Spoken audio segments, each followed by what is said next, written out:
말씀 본문은 사사기의 기도원의 이야기인데, 오늘 말씀의 본문을 통해서 어떻게 이렇게 기도원과 이스라엘 민족의 패배를 딛고 비상할 수가 있었는지, 그리고 또한 6.25 전쟁 이후에 70년밖에 안 지났지만 우리나라가 어떻게 이렇게 딛고 비상할 수 있었는지를 성경 말씀을 통해 나누기를 원합니다.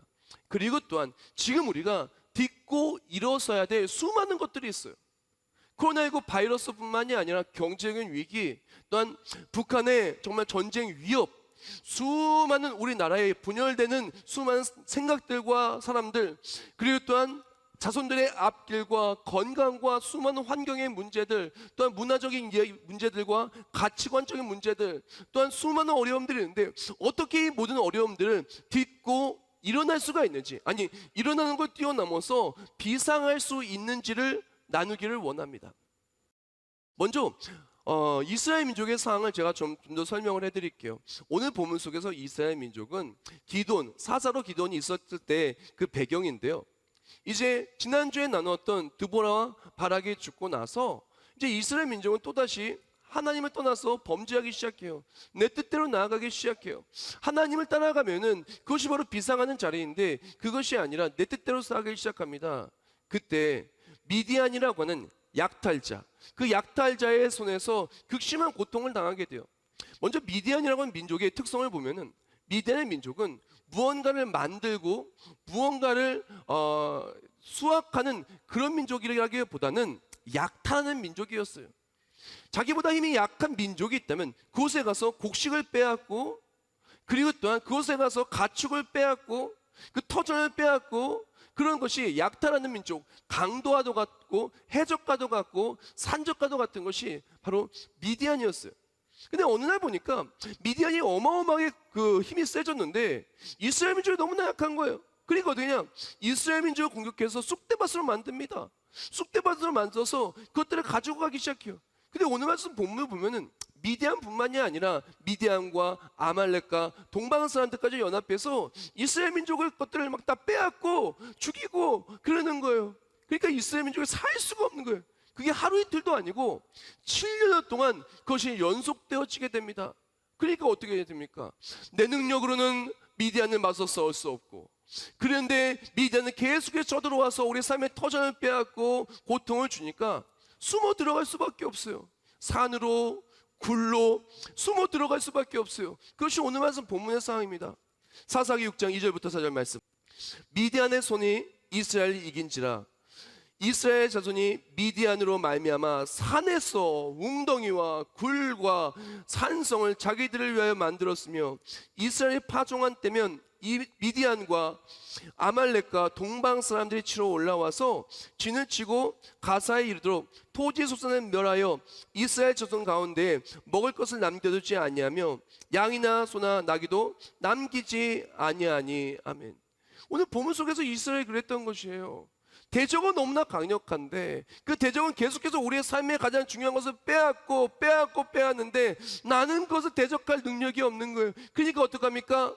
나에게는 이러한 불행한 일이 있지 않기를 원하는 마음으로 숨는 거예요. 나오지 않는 거예요. 숨는 거예요. 나에게는 이런 불안한 일이 있지 않기를, 나에게는 이 어려움을 통해서 가정경제가 어렵지 않기를, 우리 아이는 빼앗기지 않기를, 우리 딸은 빼앗기지 않기를, 우리 어머니는 빼앗기지 않기를, 우리 삶의 터전은 빼앗기지 않기를 그렇게 바라면서 정말 위기 앞에 숨어 들어가는 것이 이스라엘 민족의 모습이었다는 것입니다. 6.25 전쟁 때도 마찬가지입니다. 6.25 전쟁 때 탱크를 필두로 이렇게 쫙 밀고 들어오는데 우리나라는 이것을 싸울 수가 없어요. 어떡합니까? 그러니까 피난 갈 수밖에 없는 거예요. 피난 가고 서울이 빼앗기니까 대전, 대구에서 부산까지 피난 갈 수밖에 없는 것이에요.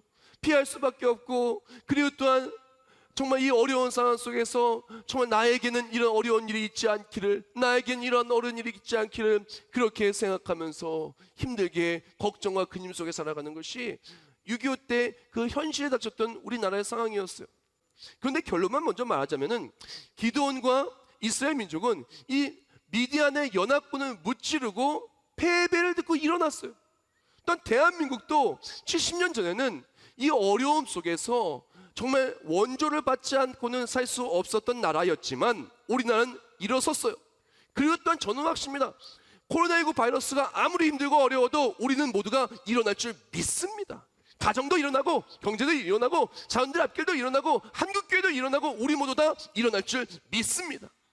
자, 어떻게 일어나게 될 것인가? 도대체 대한민국은 어떻게 일어났고, 그리고 또한 오늘 본문 속에 이스라엘 민족과 기도는 어떻게 일어날 수가 있었을까요? 그것은 그 일어날 수 있는 패배를 듣고 비상하는 그 시작 지점을 사사기 6장 11절과 12절 말씀에 이렇게 얘기합니다. 여호와의 사자가 아비에셀 사람 요아스에게 속한 오브라에 이르러 상수의 나무 아래 앉으니라.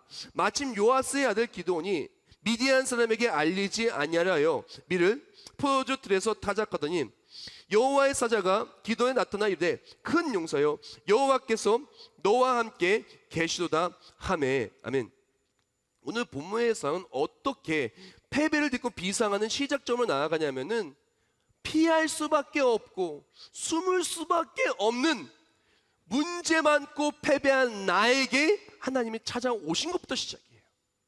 즉 사람들은 내가 약하고 내가 부족하면 어떻게든 내가 가진 걸 다 빼앗으려고 이렇게 달려들어요. 그러나 이렇게 패배 속에 있는 나에게 사람들이 내게 달려올 때 하나님은 나를 지켜주셨다라는 것입니다. 나를 지켜주신다는 것입니다. 6.25 전쟁 때뿐만이 아닙니다. 오늘 본문 속에서도 그렇고 세계의 정세나 모든 것을 볼 때 나라가 약해지면 그 나라의 약한 것들 틈타서 수많은 사람들이 와서 다 빼앗으려고 그래요. 그러나 우리나라는 이 어려움 속에서 비상할 수가 있었어요. 왜? 하나님께서 이 어렵고 힘든 우리나라에게 선교사님 보내주셨고 또한 이 어려움을 이길 수 있도록 수많은 세계 각국에서 군대를 보내주셨고 6.25 전쟁은요 수많은 나라에서 원정군들이 와서 우리나라를 지켜줬던 그런 놀라운 일이 있었던 것이에요. 보면은 하나님께서는 수많은 나라들을 통해서 우리나라를 지켜주셨고 그리고 또한 우리가 패배할 것 같았을 때 패배할 것 같은 우리를 도와주시고 역사하시고 찾아오신 하나님을 말미암아 승리할 수 있었던 것이에요.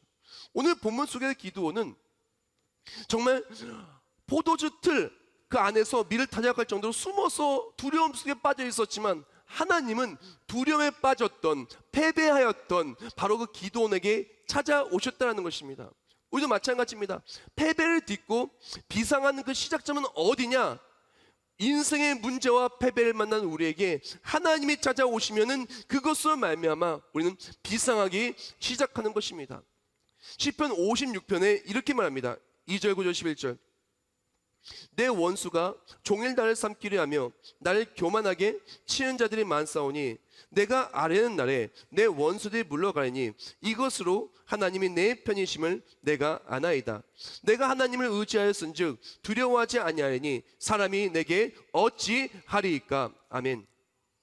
사랑하는 성도 여러분, 우리가 정말 기뻐할 수 있는 이유는 우리가 패배를 듣고 비상할 수 있는 이유는 우리가 패배했을 때 우리가 이길 수 없는 대적을 만났을 때 하나님은 나를 외면하지 않으시고 나를 찾아와 주시고 모든 것을 회복하여 주시기에 우리가 패배를 듣고 비상할 수 있었던 것입니다. 이것은 복음을 볼 때도 마찬가지예요. 우리가 죄 때문에 죽을 수밖에 없는 우리가 정말 영원한 사망의 형벌에 당할 수밖에 없는 우리가 패배하였을 때 죄와 사망에 지었을 때 예수 그리스도가 이 땅에 오셨습니다. 말씀을 이 땅에 오셔서 십자가의 능력으로 또한 십자가의 그 능력과 부활의 승리로 예수 믿는 우리가 구원받게 하여 주셨어요. 예수를 믿으면 구원받습니다. 이것은 패배했던 우리에게 정말 죄와 사망 속에 죽을 수밖에 없는 우리에게 예수님이 오신 것입니다. 하나님은 왜 좋으시냐? 하나님을 믿는 사람 그리스도인이 왜 능력이 있느냐? 우리가 인생에 어떤 패배를 만났다 할지라도 하나님은 패배한 우리를 버리시는 것이 아니라 도리어 패배한 우리, 숨을 수밖에 없는 우리를 찾아와 주시어 패배를 듣고 비상하게 하여 주시기 때문에 그렇습니다. 사랑하는 성도 여러분, 우리 또한 마찬가지입니다. 패배를 듣고 비상하기를 원한다라면은 우리가 패배한 우리에게, 어려운 우리에게 말씀을 통해서, 찬송을 통해서, 예배를 통해서, 여러 가지 방법을 통해서 우리에게 찾아오실 때 하나님을 만나 비상이 시작되는 우리 모두가 되길, 날아오름이 시작되는 우리 모두가 되길 예수님의 이름으로 축복합니다. 오늘 본문 속에 그렇게 기드온에게 하나님이 찾아오셨어요. 찾아오셔서 비상할 수 있게 정말 패배를 듣고 일어날 수 있는 기회를 주셨어요. 뭐라고 말씀하시냐? 너는 가서 이 미디안 사람들 치라는 것이에요. 그 사람들 한 사람 치듯 칠 수 있으니까 걱정하지 말고 염려하지 말고 가서 치라는 것입니다. 그때 기드온은 패배를 딛고 비상할 수 있는 그 기회를 붙잡았어요. 우리도 마찬가지입니다. 하나님이 우리에게 찾아와 주셔서 인생에 숨을 수밖에 없고, 그리고 또한 걱정할 수밖에 없고 근심할 수밖에 없는 우리에게 찾아오셨을 때 패배를 딛고 비상할 수 있는 기회를 붙잡기 원한다. 그렇다면 기드온처럼 해야 돼요. 자, 기드온은 어떻게 했냐? 맨 처음에 하나님이 찾아오셨을 때 기드온은 이렇게 말합니다. 뭐라고 얘기하냐? 13절 말씀에 이렇게 말해요. 13절 말씀. 기드온이 그에게 대답하되 오 나의 주여, 여호와께서 우리와 함께 계시면 어찌하여 모든 일이 우리에게 일어났나이까? 또 우리 조상이 일찍이 우리에게 이르기를 여호와께서 우리를 애굽에서 올라오게 하신 것이 아니냐? 그 모든 이적이 어디 있나이까? 이제 여호와께서 우리를 버리사 미디안의 손에 우리를 넘겨주셨나이다 하니. 아멘. 지금 하나님께서 이제 기드온을 찾아왔어요. 찾아왔을 때 기드온이 말하는 거예요. 하나님이 살아 계셨으면은 우리가 왜 이런 일을 당합니까? 애굽에서 구원하신 하나님이 역사하셨으면은 우리가 이런 어려움을 당하지 않을 것인데 왜 이런 일을 당합니까? 하면서 하나님을 원망해요. 근데 하나님을 원망하는 것은 하나님이 주신 그 절호의 기회, 패배를 딛고 비상할 수 있는 기회를 붙잡는 것이 아니었어요. 지금 이스라엘 민족은 왜 패배할 수밖에 없었고 비상할 수 없었냐라는 것은 하나님이 말씀하시는 그 말씀과 하나님의 방향과 반대된 역풍으로 달려왔기 때문에 그래요. 분명히 하나님의 말씀을 따라가면 번성할 것인데, 하나님을 따라가면 번성할 것인데, 드보라와 바락이 죽고 나서 이스라엘 민족은 하나님이 기뻐하시는 것에 반대 방향으로 나가기 시작합니다. 그건 날아오르는 것이 아니라 떨어질 수밖에 없는 것이죠. 그때 오늘 말씀도 기도도 마찬가지입니다. 하나님께 불만을 품고 불평하기 시작해요. 그때는 날아올 수가 없었어요. 그런데 기드온이 불평하고 하나님이 원하시는 그 방향과 반대 방향으로 나아가는 것이 아니라, 하나님 말씀하실 때 내가 너에게 미디안 사람을 한 사람 칠시 줬다고 했을 때 하나님 말씀 믿고 붙들고 나아갔을 때, 다른 말로 순풍의 방향으로 나아갔을 때 기드온은 300용사로 13만 5천 명을 이기는 놀라운 승리, 비상할 수가 있게 되었다는 것입니다. 우리가 기억해야 될 것은 우리가 하나님이 주시는 패배를 딛고 비상하는 기회를 누리기를 원한다. 역풍이 아니라 하나님과 함께 가는 순풍의 방향으로 나아가야 돼요.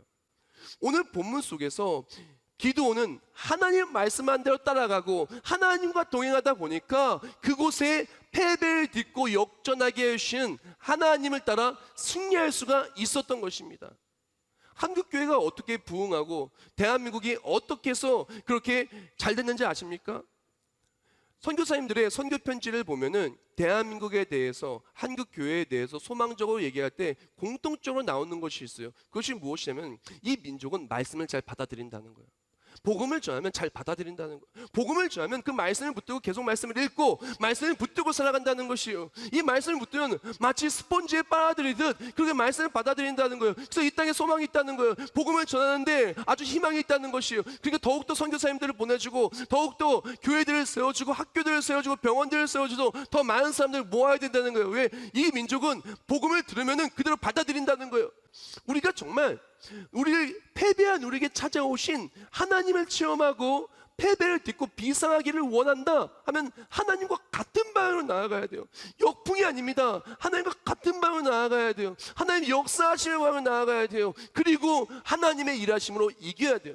자, 여기서 정말 중요한 부분을 나눌게요. 우리가 역풍이 아니라 순풍의 방향으로 나아가서 기드온처럼 역전의 승리, 패배를 딛고 비상할 수 있는 그 승리의 기회를 붙잡고 승리하기를 원한다 하면 우리가 이겨야 되는 것이 있는데, 그것은 무엇이냐면 바로 역풍을 만드는 우리 마음속의 패배를 이겨야 돼요. 기드온이 왜 역풍을 만났다?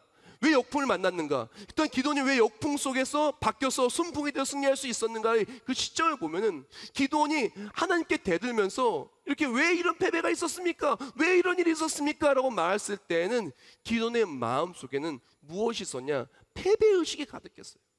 그래서 하나님 부릅니다. 큰 용사여, 내가 너와 함께 한다고 하면서 가라라고 얘기하니까 기도원이 이렇게 얘기해요. 15절 말씀입니다. 그러나 기도원이 그에게 대답하되, 오 주여, 내가 무엇으로 이스라엘 구원하리이까? 보소서, 나의 집은 므낫세 중에 극히 약하고 나는 내 아버지 집에서 가장 작은 자니이다 하니. 아멘. 오늘 본문 속의 기도는 뭐라고 얘기하냐면은, 지금 역풍의 방향으로 나아가는 기도는요, 하나님 왜 그랬어요? 불평해요. 하나님 나는 못해요 라고 이미 마음속에서 싸워보지도 않고 지고 하나님을 원망하는 그런 역풍이 가득한 거예요. 마음속에 이미 진 거예요. 하나님을 향한 마음의 감사가 아니라 불평을 이미 줬어요. 대적들을 볼 때 내가 이기지 못한다고 하는 그런 불평과 의심과 그런 염려가 내 마음을 벌써 지배했어요. 이길 수 없다는 것입니다. 우리에게 필요한 것은 패배 속에서 안 되라고 생각하고 나락으로 떨어지는 것이 아니라, 패배했다 할지라도 할 수 있어 하고 날개를 치면서 하나님의 역사하심을 믿고 나아가는 것.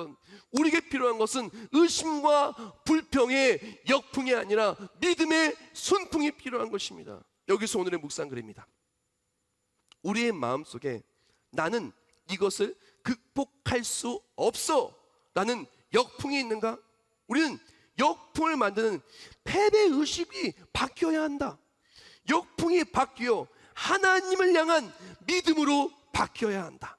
마음속에 패배라는 역풍이 바뀌어 믿음이 될 때 그것이 순풍이 되어 하나님 일하심의 비상을 누리게 될 것이다. 할렐루야.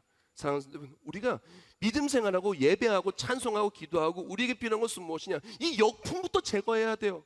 마음속에 하나님 향한 불평, 이것부터 좀 제거해야 돼요. 그럴 때 우리 인생 속에 안 된다고 하는 의심과 불만과 걱정, 이것부터 해결돼야 돼요. 그때 하나님의 역사하사 우리를 일으켜 세워줄 것입니다. 오늘 본문 속에서 기도원이 그 포도주 틀 안에서 밀을 타자고 있을 때 뭐라고 여호와의 사자가 부르냐면은 큰 용사라고 부릅니다. 왜 그렇게 부르십니까? 하나님이 너를 큰 용사로 세워준다는 거야. 그러니까 믿으라는 거야. 그리고 또한 뭐라고 얘기하냐? 이 부분을 제가 한국말과 영어 성경을 좀 제가 읽어드릴게요. 너무 중요한 부분입니다. 여호와께서 그를 향하여 이르시되 너는 가서 이 너의 힘으로 이스라엘 미디안의 손에서 구원하라. 내가 너를 보낸 것이 아니냐 하시니라. 아멘. 여기서 너는 가서 이 너희 힘으로 구원하라 보면 영어 성경이 이렇게 봐요. Go, 가라는 거예요. In the strength you have. 내가 가진 능력, 내 안에 있는 in the strength, 내 안에 있는 그 능력으로 내가 이미 너를 줬다는 you have, 가졌다는 거예요. 그것을 가지고 가서 이기라는 거예요. 다른 말로 무엇이냐면은 하나님께서는요 이미 우리에게 이길 수 있는 힘을 주셨어요. 그것을 믿고 너는 가서 싸우라는 것이에요. 내 마음속에 안 된다고 하는 패배의식 버리고 내가 내게 준 그 능력으로 가서 싸워 이기라는 것입니다. 우리도 마찬가지입니다. 우리는요 모든 것을 이길 수 있는 능력이 있어요. 힘이 있어요. 무엇입니까? 하나님 말씀 있잖아요. 기도원도 마찬가지예요. 기도원에게 말씀을 주셨어요. 너는 가서 싸우라는 거예요. 너는 큰 용사라는 것입니다. 내가 너와 함께 한다는 것이에요. 미디안의 그 13만 5천 명의 대군이라 할지라도 한 사람 치듯이 하게 해준다는 것이에요. 그러니까 나가라는 거예요. 의심하지 말고 두려워하지 말고 염려하지 말고 나가서 싸우라는 거예요. 하나님이 역사하시니까 나가서 싸우라는 것입니다. 사랑하는 여러분, 우리도 마찬가지입니다. 인생 속에 수많은 어려운 일들과 힘든 일을 만났을 때 안 된다고 생각하지 마시고 하나님이 하신다는 믿음으로 나아가시길 축복합니다. 할 수 있어요. 진짜 할 수 있습니다. 6.25 전쟁이 어떻게 어떻게 패배의 그런 수렁에서 승리로 반전될 수 있었냐면은 인천 상륙 작전의 기점으로 이 전세가 바뀌었어요. 근데 인천 상륙 작전을 지휘했던 메가 장군, 그렇게 인천에 상륙할 때 그 영화도 나왔잖아요. 보면은요 도저히 인천에서 상륙할 수가 없는 그런 상황이에요. 밀물과 썰물 때문에 정말 들어갈 수가 없는 상황입니다. 들어가기 어려운 상황이었지만 하나님께서 메가드 장군은 기도하는 사람이에요. 메가드 장군의 기도문 제가 지난번 다 그 영상을 통해 다 읽어드린 적도 있는데 메가드 장군은 기도하는 사람이었습니다. 기도하며 나아갈 때 하나님께서는요 이 비바람, 어떻게 보면 밀물 썰물 도저히 착륙할 수 없었지만 그 사단이 다 들어올 수 있도록 지켜주셨어요. 그뿐만이 아닙니다.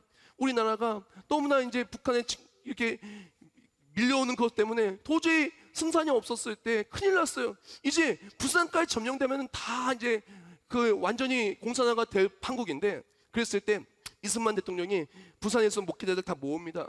모여서 기도하자는 거예요.